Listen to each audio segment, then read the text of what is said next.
We introduced the MAX plan with TPE Web 4.0 a couple of weeks ago. MAX is really around helping you find short opportunities that you may never have found before, and to find them in the most efficient way possible. It gives you the tools to explore far more scenarios than perhaps you've ever considered looking at before. How? I'll show you in this quick walkthrough of the features. Let's get started. Here I am in Yosemite Valley in California, and I have the pin in a meadow here by Curry Village. And let's say you're not familiar with Yosemite and you're wanting to know, what can I see from this point? There are a few ways you could explore that. A traditional way would be to use something like Google Street View and drop a pin and see what imagery they have. But of course, if they don't have coverage in different parts of the valley, which is pretty common in many landscape locations that you might visit, you might need another way to assess what's going to be visible. So let me show you the first Max Plan tool that will help with this. You come to the Geodetics panel up here at the top right, and we have down here something called Viewshed. And the Viewshed is lets you see what's visible from the primary pin. All you have to do is turn it on. So we'll turn that on. And here's what it's showing you. You can see from this point in space. And you can't really see around the corner of the valley here, and everything in grey is not visible. Everything in the light color, unmasked with the blue outline, is in principle visible. Bear in mind, this is assuming that you have bare ground, so it doesn't account for trees and buildings and man-made obstructions such as that. You can put in an adjustment for any sort of vegetation, an assumed canopy height. So I put in, say, 7 feet on average there, and you see it masks out most of the valley floor, as you might expect. So that's the Viewshed tool. And in addition to that, you can use a horizon profile. So the horizon profile is basically a variation on the Viewshed. So I put that on, and now let's just zoom in and look at this. This is showing you the sort of the farthest extent of what you can see in any given direction. So it's showing you what's the farthest thing I can see from the red pin. So it's a sort of a simplified view of the Viewshed. If I toggle back, you'll see how that's worked out. You see there's a little point of visibility up here, which is why the horizon profile extends all the way out there. Similarly up here, this one extends a little further, and that's because of this little area here, which should be visible. So let's just put this to the test a little bit, and I'm going to put geodetics on. I've got this pin located here on Cloud's Rest, and you can see the sight line. So this is from the red pin to the grey pin. It agrees with what's visible. So that area there is visible. It's solid in the sight line and clear in the Viewshed.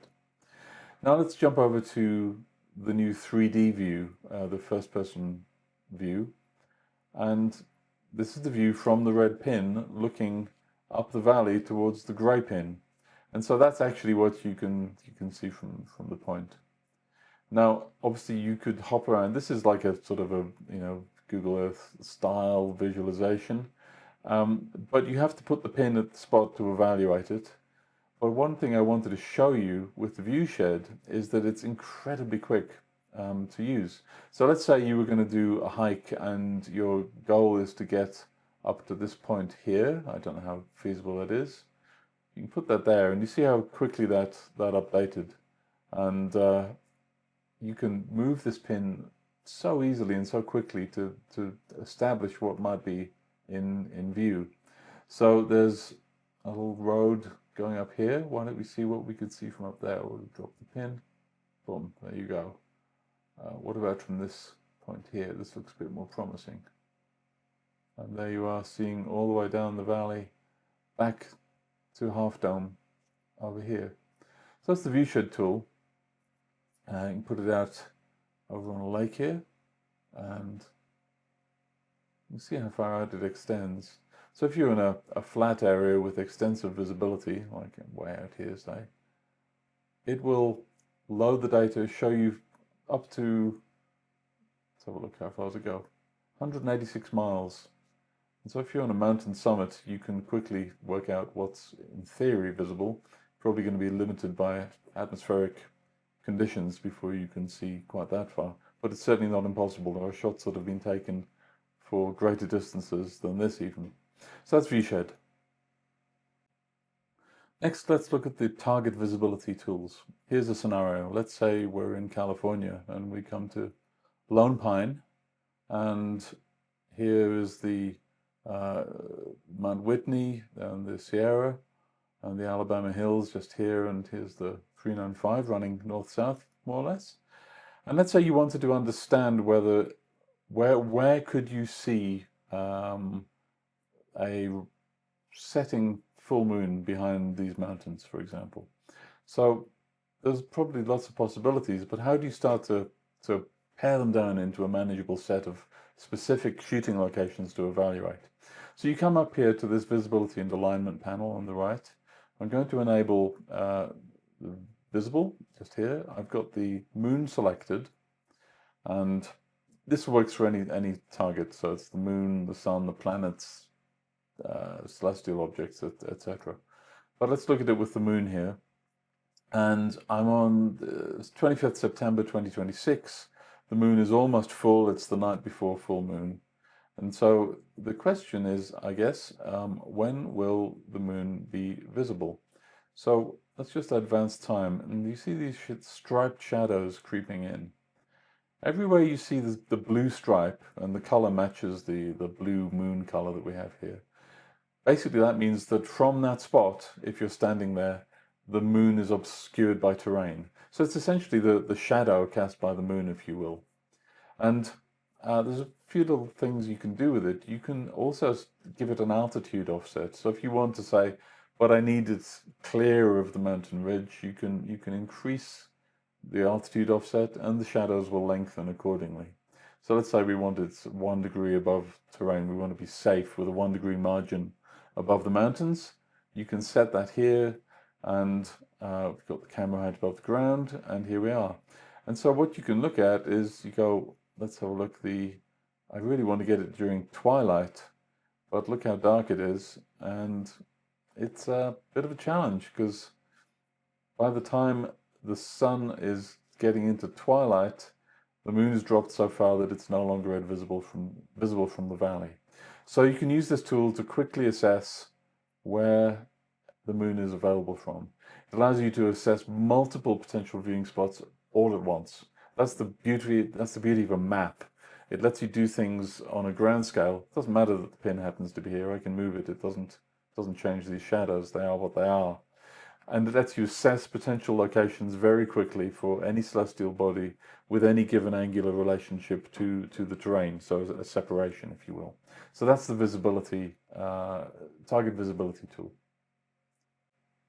Now let's look at the shot alignment tool. I still have the visibility tool switched on here and selected for the moon. I'm in late August 2026, and in the morning you can see the moon is setting over here, and this is where the moon shadow, if you will, is at the moment. Let's say we want to align the moon behind Mount Whitney. Let's have a look at this tool. So we enable alignment, click align. I've got the moon as the target. The camera is just on a tripod on the ground, we're going to assume. You can change that if you wish. And let's say I want to put the moon slightly above and to the left of the summit so that I have a nice pleasing composition in the shot. You can drag around on this pad to change that, if you will. Let's put it approximately there. That seems about right. And I've sort of got a moon's worth of tolerance in the position for this shot. It's not a high precision alignment. We can put it around the summit. I'll ignore these other settings for now because I think it'll all become apparent what this is going to do. Watch as I advance time. I'm going to drag here in the timeline. So the moon is continuing to set, and just keep watching on the map and see what you see. You can see that yellow, green, purple heat map that's advancing across the map here as I change time. And what that is telling you, I'll just pause here at 5:50 in the morning, it's showing you where you could stand with your camera to align the moon behind Mount Whitney with this offset. And if you're in the yellow zone, that is the aligned zone. So things will line up exactly as you've asked for. If you're on the edge of the heat map zone, where it goes sort of bluish purplish, it's okay, but it's not quite as tight an alignment. So this lets you show, it's basically what it's showing is for 10 to 6 in the morning, 5:52 a.m., plus or minus 15 minutes. This is how your shooting position would change in that time, which makes sense because as the moon sets or anybody sets, you know, the shadows that it notionally would cast chase along the ground. You see that with the sun. So this stretches out, it shows you for that time window where you could stand. So if I say, well, look, I'd like it during a little bit more during twilight, so I'm going to come a little bit later, center the time window, maybe when the moon, oh sorry, the sun is mid civil twilight. There we go. And you can see that the heat map is still showing here. So in principle, what I can do, zoom in just a little bit and drag. This seems to be some sort of road. So I'm going to assess this to see how good it might be. I click on the map, shows me the alignment. It's a little bit earlier in the window. So this is at 6:10. It's sort of around 6 a.m. is when that's going to line up. Because remember that heat map is a time window. It's multiple positions over time as the moon is moving through the sky in azimuth and altitude. If I click select alignment, what happens is it puts the red pin on the spot. It puts the grey pin on the summit. Here you can see that the moon is aligned and it's off to the left, just as we'd asked, a little bit above and off to the left, based on the offset here. So the shot alignment tool, you can use that to explore how your shooting position might evolve during the time window. You can say, okay, this looks promising. You can jump in and look at particular locations in detail, but it gives you the window so that from a planning perspective, you can see exactly what's going to be possible during the course of a moonrise, a moonset, a sunrise, a sunset. Or if you're a deepscape photographer, you can use this to place a nebula behind Mount Whitney, for example. If I switch over to the time mode, that's basically the same information, just with a different color heat map. And this shows you that based on our selected time of roughly 6 a.m., these alignments are occurring earlier in that window, so that's about 5:44, and these ones occur later, 6:14, based on the duration of the time window you put in here. So that's the shot alignment tool. Next, let's have a look at some of the enhanced 3D tools that are available in TPE Web 4, and in particular some of the enhanced terrain and Milky Way features that are available with the MAX plan. So this is where we left the shot alignment. We've got the moon above and to the left of Mount Whitney at dawn, 6ish in the morning, whenever that was. I come over here to 3D, click there, and this is the view you may be familiar with. So it has the red pin at our shooting location, it has the grey pin on the summit. It all looks a bit dark because it's pre-dawn. I can turn the lights on just to see a little bit better, but that's what we're looking at. And what I want you to notice is a couple of things. I've got the shadows showing, so this is fully shadowed terrain. And you may note that this terrain is looking rather sharper than it did previously. And that's because we have some new elevation models available. If you click on the elevation badge, there's a choice of 4 sources now, including Matterhorn and Mapbox Terrain Dam. So you can explore these. Some of them are better for different regions. Matterhorn is generally excellent. So I'd encourage you to test that one out. That's available.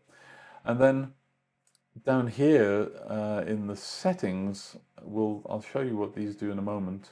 But with the Max plan, you can get these highest settings for the 3D terrain quality and the Milky Way resolution, which I'll show you. But to really put this into play, what we're going to do is turn the work light off, and we're going to click here for the first person view. So this basically flies you down to the red pin, and it shows you what you will see from that position. So we can have a look around, and as you'd expect, we are in twilight and the moon is above and to the left of Mount Whitney. That little dot there is the grey pin. I can zoom in and out freely like that. I can look around. So you can explore that, and you can adjust the time as you go. So you can see how this plays out. And there we are, 6:01. Let's just advance that a little bit. There we go. There's the moon setting right behind. And if I start zooming in on this, you see you've got pretty good resolution in the mountains there. And you've got an accurate moon texture with the moon oriented correctly, showing its correct face at the right size. There's the summit, there's the moon. We can come here, we can switch to different map styles, so I can put on a satellite map just to get a more realistic landscapey sort of view. Be aware with satellite maps, they can sometimes appear very dark, particularly in forested areas. It sort of sucks the light out of the scene. If that does happen, you can apply maybe one of the lightened styles to that, or grayscale, take the color out. Lots of options to explore in the map styles here as well. Another thing we can do, I'm going to come over here. At the moment I have this in a sort of a freeform view, but if you've set up your camera and lenses on the photo gear on the left here, which is available to all users free of charge, if you're a Max subscriber, you can add an awful lot of cameras and lenses, more than in other plans. But I'll enable gear, and it's got selected here a camera, a Nikon Z8, and then the 100 to 400mm lens at 230 millimeters. So this is now giving you the correct aspect ratio for the camera sensor and the correct focal length, and you can see what focal length you need to be at to zoom in on these things. And so we got 10 seconds back, and you've got the moon clear like that. So this is an amazing, powerful tool for composing your shots, knowing where you're going to stand. You can explore it in different formats, like that, and that's with the field of view gear enabled and your camera and lens set up. The other thing I want to show you, we're going to go back into the night hours. Now this is a full moon, so you probably wouldn't be imaging the Milky Way, but if I just zoom in there, let me zoom out first of all, just to give you a view. I'm going to go to the freeform one so I can show around. That's moonlight on the terrain. The moon is, there's the moon up there. And here's the Milky Way, so you'd expect to see, where are we? September, so late October. If we go further earlier in the evening, there's the Milky Way. So you've got a nice detailed Milky Way texture, obviously bathed in moonlight, which we wouldn't want for night imaging, but it makes a pretty picture here. There's the Milky Way. Let's just watch what happens as we zoom in on the Milky Way here. So you can see that even as we keep zooming in, it reloads some high resolution Milky Way texture. So you can really keep going with this. Let's find, what have we got here? I'll try and find a nice texture. I need to find somewhere I know what to look for. Yeah, here we go. So there's Antares, and the M4 cluster is somewhere in here. So let's just zoom in on that. I think there it is, right under the pin there. So this is zooming in, and I'm at 300 millimeters, I'm at 400 millimeters. I'm going to put my lens on. I'm going to put a 2x teleconverter on that, and you can still see that it stays pretty nice and crisp all the way up to 800 millimeters. So that is available in the Max plan with the highest resolution Milky Way tiles. So if you're a night photographer or an astrophotographer, you can get a good sense of where these things are in relation to the landscape using the high-res Milky Way feature. Okay, last feature we'll look at. To illustrate this, I've come over to Colorado. This is near Rocky Mountain National Park, and we are standing just north of Lone Eagle Peak, which is a very characteristic pointy mountain that you might have seen photos of before. Looks great, and it's dark. So this is a great place to plan maybe a deepscape photograph where you have Lone Eagle Peak and some nebula, whatever it might be, overhead passing by. So let's have a look at the celestial target support in TPE4, and specifically for Max users. I'll show you one particular thing that is useful for this. So you know you've got a good foreground subject. The next question is, what potentially could you shoot in that vicinity? So if we look at, let's look at this list here, the Northern Hemisphere beginner targets. 41 objects in the list, some classics, as you can see, just scanning it. The calendar is one of the first Max features I want to show you, and it shows you at a glance what targets are available, are shootable under certain conditions that you can specify year-round.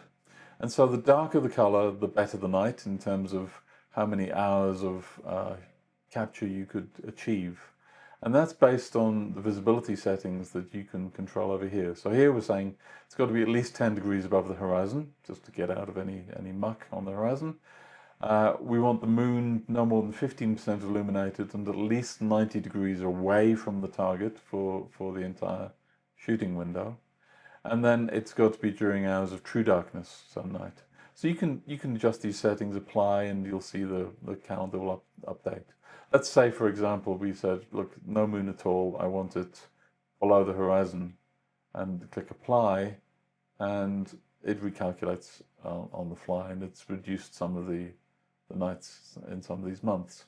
You can look at just a month at a time. So let's say look at September. I have it ordered by the most usable nights, but you can put it in list order, and you can scan down and go, well, which are the ones that are promising? And you say, okay, well, Crescent Nebula looks good. North American Nebula is good. Seven Sisters is not bad. We've got some of these sort of bluish 6 to 8 hour capture windows. That's plenty of time. And you can filter these as well. So you say, look, anything less than 2 hours I'm not interested in. In fact, anything less than 4 hours I'm not interested in. And it just filters those down like that. So you can adjust the filters, and you have a full year view for the list. Let's come back to this other list here. This is Rick Whittaker's list, 230 odd objects. I'll come to the calendar, and you see how fast it calculated that under these conditions. It's fantastic. It's really quick, gives you a year-round view. Let's focus in on September again, and let's just pick a target. Let's say, let's just go with this one, Elephant Truck Nebula. And then you drill in, you get a calendar specifically for that target in 2026. You can change the year if you want to check it in other years. And it shows you whether the target is primarily rising during the window or whether it's setting, or neither. That means it's going to transit to the north or to the south during the capture window. So in September, let's say we go here the night before new moon. That's new moon there. And we click that, and it gives you the capture window times here. Then you can click the start of the window, and it selects it, puts the body on the map. It's the one in purple, and it's capturable basically from the start of true darkness based on the conditions that we set. So now, one thing we need to worry about here is visibility above the terrain. So it's not going to be capturable if it might be 10 degrees above the horizon, but it's still maybe out of view. So I'm going to come back here to geodetics. I'm going to toggle the horizon profile on. I'll come back to, there's the horizon profile in blue. You can see that sort of broadly reads the contours of the map. And come back to the celestial target list. I'll go to the full list just to show you the effect of this. Go to the calendar, and then we'll look at September again, and then we shall enable the horizon profile that the body has to be above the horizon at all times. And you can see that that's recalculated, and it changes things. It didn't change it for the Elephant Trunk Nebula because that sits fairly high in the sky. But it's reduced it down to 101 usable objects, targets rather, from this list of 237 or so. So that's combining the horizon profile tool with the calendar and the lists to see what's shootable from a particular location. Now, more than that, you can also say, I want it basically to be sort of due south. So I can enable a position window, and I can say, well, it's got to be at least above 12 degrees, and I want it sort of due south and within 10 degrees of my target. And I shall apply this position window. This is a max feature, and that filters it down to just 5 usable objects. So these are the ones that are going to pass fairly close to the peak. So let's find what they are, and there we are. So let's go for the jellyfish cluster. Not one I'm familiar with, but there we are. And you can see that it's got some 2 to 4 hour capture windows, including in September. I click there. It gives you both a rising window to capture it and a setting window. That's a very short one. I'm not going to use that. This is the one that matters. And it shows you when it's passing through the exact position window that you specified. So this is for deepscape planning, fantastic. You can say, show me just the objects that pass through a specific position window relative to my landmark and then are otherwise capturable for longer during the night. Let's just go and have a look at, let's go and look at this one in the middle of the position window, and we'll get a sense of where that places things. And that would put that object, M30 was it, I think, just to the left of Lone Eagle Peak as you look at it. And if we click back here, with a bit of luck, we'll be able to, there it is. There we go. There's the jellyfish cluster next to Lone Eagle Peak. I hope you enjoyed this walkthrough of the Max features in TPE Web 4.0. And I hope it's piqued your curiosity to explore a little bit more, and hopefully to consider upgrading if you find these could be helpful in your own work. Thank you for your support, and please subscribe to the channel if you found this content interesting. And thanks for anything you can do to spread the word about TPE to your fellow photographers. We'll see you in the next video.